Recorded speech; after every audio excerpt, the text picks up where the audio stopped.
Paste রঙের এই বাসাটিতেই নিজেকে আত্মগোপন করে রেখেছিলেন দেশের অন্যতম শীর্ষ সন্ত্রাসী সুব্রত বাইন, যার নামে ইন্টারপোলে রেড নোটিশ জারি রয়েছে।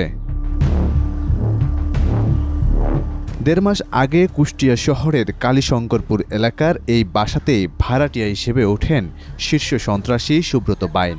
মাসিক ৬,০০০ টাকা চুক্তিতে ৩ তলা বিশিষ্ট বাসার নিচতলা ভাড়া নেন তিনি। তবে তার সঙ্গে দেখা বা কথাবার্তা হতো না ভাড়াটিয়াদের। তাদের মতে সুব্রত বাইন কখনো বের হতো না।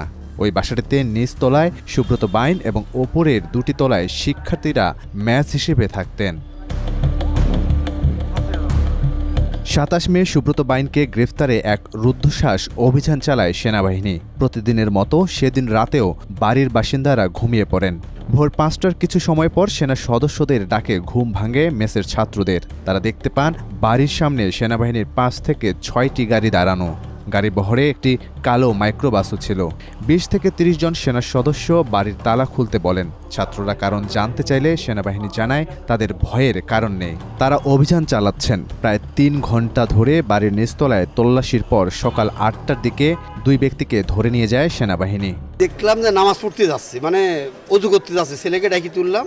এবার অজু করতে যাচ্ছে, দেখছি আর্মির গাড়ি আসছে, একটা না 4টে গাড়ি। এবার অজু টজু করা হয়ে গেল, নামাজ পড়তে যাচ্ছে। আর দেখি যে আমরা নামাজ পড়তে যাচ্ছে, দেরি হয়েছে, ওরা নামাজ পড়ে চলে আসছে।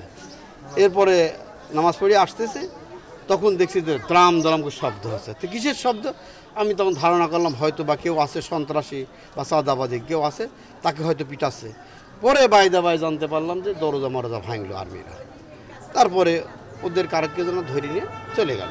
একটা মাইক্রো নিয়ে আসলো, সেই মাইক্রো নিয়ে গেল, আর আর্মির গাড়ি চলে গেল। কিভাবে বাসা ভাড়া নিয়েছিল এমন প্রশ্নের উত্তরে মেসের ছাত্ররা জানান, বাড়িটির নিচতলা হেলাল উদ্দিন নামের এক প্রতিবেশী প্রায় ৫ মাস আগে ভাড়া নিয়েছিলেন। হেলালের বাড়ি এই বাড়িটির পেছনেই। তিনি কয়েকদিন আগে অতিথি হিসেবে পরিচয় দিয়ে এক ব্যক্তিকে রেখে যান। অতিথি হিসেবে থাকা ওই লোকের সঙ্গে খুব একটা দেখা হতো না তাদের। নিচতলায় কি হয় বা কারা থাকেন তা কখনো দেখেননি তারা। তবে একজনকে দিনে ২-১ বার শুধু খাবার খাওয়ার সময় বের হতে দেখেন। এই মাসে বাসা নিয়েছে ওরা, মাসের বোধহয় ৭ তারিখের পরে ওই সব লোক আসছে। ৭ তারিখ পর্যন্ত আলো খুব একটা ঘরে জ্বলতো না। হলো কালকে এই পিছনে জানালাটা একটু খুলেছিল, জানালা খুব একটা খোলে না। আমি দেখলাম অল্প একটু ফাঁকা করেছে। আমি যখন আমার বারান্দায় তাকালাম, তখন জানালাটা হলো বন্ধ করে দিল। এই বারান্দার উপর পর্দাটা ছিল না, আলো লাগলে দরজাটা ওই দরজাটা খুললে দেখা যেত।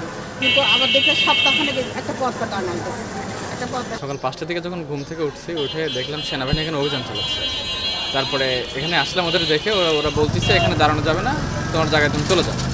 তাই আমি বিল্ডিংয়ের মধ্যে ঢুকে গেছি। তারপরে আমি আর বের হইনি। পরে ৬টার দিকে আবার যখন বের হলাম, তখন দেখলাম কালো একটা হাইস গাড়ি আসলো ২জনকে ওরা উঠায় নিয়ে মুখে হয়তো গামছা বাঁধা ছিল হয়তো। ছাত্ররা আরও জানান, নিচতলায় যে এক শীর্ষ সন্ত্রাসী ভাড়া ছিল তারা কেউ সেটি বুঝতে পারেননি। মেসের শাহিন নামের এক ছাত্র বলেন, সুব্রত বাইন কখনোই বের হতেন না। তবে ২ থেকে ৩ দিন আরেক শীর্ষ সন্ত্রাসী মোল্লা মাসুদকে মেসের নিচে লুঙ্গি গামছা শুকাতে দেখেছিলেন। তবে তারা ধরা পড়ার পর প্রতিবেশী হেলালের আর কোনো খোঁজ পাওয়া যায়নি। আমরা ঘুমান্ত অবস্থায় আমার দরজায় নক করা হয়, মানে তীব্র শব্দে। তো সেই শব্দে আমি দ্রুত দরজাটা খুলি, সঙ্গে সঙ্গে দেখতে পাই যে সেনাবাহিনীর কিছু সদস্য মানে আমাদেরকে বলে হ্যান্ডস আপ। সঙ্গে সঙ্গে আমি হাতটা উত্তোলন করি এবং আমার রুমমেট যিনি ছিল তাকে ঘুম থেকে জাগিয়ে তুলি, তাকেও একই অবস্থায় রাখা হয়। পাশাপাশি আমার ফ্লোরে যারা অবস্থান করতেছিল, যে সকল শিক্ষার্থীরা, তাদেরকে নিয়ে তারা একটা জায়গায় জড়ো করে এবং বলে যে এখানে একজন আমরা কুখ্যাতি সন্ত্রাসীর অনুসন্ধানে এসেছি, আমরা তার অভিযান এখানে আর কি পরিচালনা করব। তো এটা শোনার পরবর্তীতে আমরা আসলে ভীত সন্তুষ্ট হয়ে যাই যে আমাদের এখানে তো এরকম কোনো লোক থাকার কথা না, সবাই আমরা স্টুডেন্ট, পড়ালেখা করি। তো তারা আমাদের বলে চিন্তা করার কোনো দরকার নেই, আপনারা এখানে সেফ জোনে থাকবেন, আমরা অভিযানটা পরিচালনা করা পর্যন্ত আপনারা এখানেই থাকবেন। সরেজমিনে দেখা যায় কুষ্টিয়া পৌরসভার ৫ নম্বর ওয়ার্ডের কালীশঙ্করপুর এলাকার সোনার বাংলা সড়কের ৫২ নম্বর বাসাটির মালিকের নাম মীর মহিউদ্দিন। তবে বাসার মালিক মারা যাওয়ার পর তার মেয়ে বাসাটিকে শিক্ষার্থীদের কাছে ভাড়া দিয়ে রেখেছেন।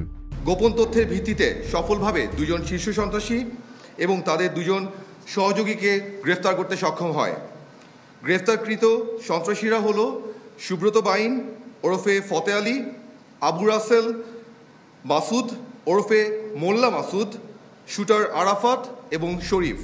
90-এর দশকে ঢাকার মগবাজারের বিশাল সেন্টার ঘিরে উত্থান হয় শীর্ষ সন্ত্রাসী সুব্রত বাইন ওরফে ফতে আলীর। সুব্রত বাইনের নামে 30টিরও বেশি খুনের মামলা রয়েছে, যার প্রায় সবগুলোতেই সাজাপ্রাপ্ত তিনি। এছাড়া অবৈধ অস্ত্র এবং চাঁদাবাজি সহ প্রায় 100 মামলার আসামি তিনি। 2003 পর্যন্ত সুব্রত বাইন ছিলেন ঢাকার অপরাধ জগতের প্রভাবশালী চক্র 7 স্টার গ্রুপের প্রধান। শীর্ষ এই সন্ত্রাসী আন্তর্জাতিক পুলিশ সংস্থা ইন্টারপোলের মোস্ট ওয়ান্টেড তালিকার রেড কর্নার নোটিশপ্রাপ্ত। 2001 সালে বিএনপি জামাত নেতৃত্বাধীন 4 দলীয় জোট সরকারের আমলে তাকে ধরিয়ে দিতে স্বরাষ্ট্র মন্ত্রণালয় পুরস্কার ঘোষণা করেছিল। পুরস্কার ঘোষিত 23 শীর্ষ সন্ত্রাসীর অন্যতম এই সুব্রত বাইন। এরপরই সুব্রত বাইন ভারতে পালিয়ে যান। পরবর্তীকালে তিনি সেখানেই গ্রেপ্তার হন।